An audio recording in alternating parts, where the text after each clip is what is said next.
Laisse-moi te poser une question simple. Y a-t-il quelque chose que tu sais que tu devrais commencer? Quelque chose qui pourrait améliorer tes finances, mais que tu continues à repousser? Peut-être lancer une chaîne YouTube, apprendre une compétence qui peut te rapporter de l'argent, ou lancer une petite entreprise en ligne. Voici la partie importante. Ce n'est pas seulement ton progrès que tu retardes. C'est ton argent. Et dans un instant, je vais t'expliquer exactement comment la procrastination te coûte financièrement. Ce que signifie réellement la procrastination.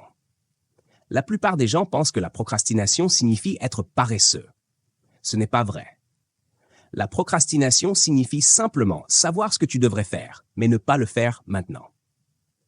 En termes financiers, cela signifie retarder des actions qui pourraient t'aider à gagner plus d'argent, t'aider à apprendre des compétences précieuses, t'aider à améliorer ta situation financière. Maintenant, c'est là que ça devient sérieux, car ce retard crée un problème que la plupart des gens ne remarquent même pas. Comment la procrastination affecte ton argent? Quand tu retardes le passage à l'action, tu retardes l'apprentissage, tu retardes l'expérience, tu retardes les revenus. Par exemple, si tu retardes l'apprentissage d'une compétence pendant 1 an, tu retardes aussi l'argent que cette compétence aurait pu te rapporter durant cette année. Et la partie la plus effrayante, c'est celle-ci. La perte ne s'arrête pas là. Laisse-moi t'expliquer pourquoi. Tu as aussi perdu des opportunités. Les opportunités n'attendent pas. Les plateformes changent.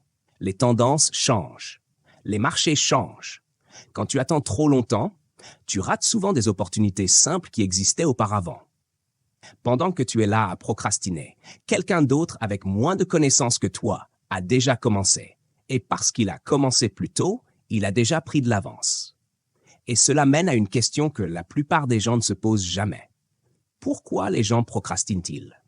Pourquoi retardons-nous quelque chose que nous savons pouvoir améliorer notre vie? La plupart des gens procrastinent à cause de la peur. Ils ont peur de échouer, faire des erreurs, être jugés. Certaines personnes procrastinent aussi parce qu'elles se sentent dépassées. Elles ne savent pas par où commencer, alors elles ne commencent pas du tout. Mais la peur se cache généralement derrière autre chose. Et c'est ce qui maintient les gens bloqués pendant des années. Les mensonges que la procrastination te raconte. La procrastination te parle. Elle dit « Je commencerai demain. J'ai besoin de plus d'informations. Je ne suis pas encore prêt. » Le problème, c'est que ces mensonges paraissent logiques.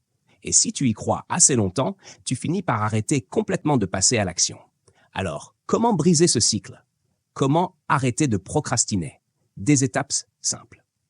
Voici la partie simple. Pas de système compliqué. Étape 1. Relie tes actions à l'argent. Demande-toi, comment cette action m'aidera-t-elle à gagner ou économiser de l'argent à l'avenir? Quand tu comprends la raison, passer à l'action devient plus facile. Mais comprendre ne suffit pas. Tu dois aussi rendre le démarrage plus simple. Étape 2. Commence petit. N'essaie pas de tout faire en même temps. Au lieu de dire « je vais créer une entreprise », dis « je vais y travailler pendant 10 ou 20 minutes aujourd'hui ». Les petits pas réduisent la peur et enlèvent la pression. Et il y a encore une étape que la plupart des gens sautent, et c'est là que la constance entre en jeu. Étape 3. Fais-en une habitude quotidienne. Choisis un moment précis chaque jour pour les activités liées à l'argent. Même 20 minutes par jour, faites de manière constante, peuvent changer ta situation avec le temps. La constance est plus puissante que la motivation. Mais cela ne fonctionne que si tu arrêtes d'attendre la motivation. Étape 4. L'action avant la motivation. Beaucoup de gens attendent de se sentir motivés, mais la motivation vient généralement après avoir commencé. Une fois que tu passes à l'action, tu ressens des progrès. Et les progrès créent la motivation. Et cela nous amène au rappel le plus important. Regarder des vidéos et apprendre, c'est bien. Mais apprendre sans agir ne change rien. Tes finances ne s'améliorent que lorsque tes actions s'améliorent.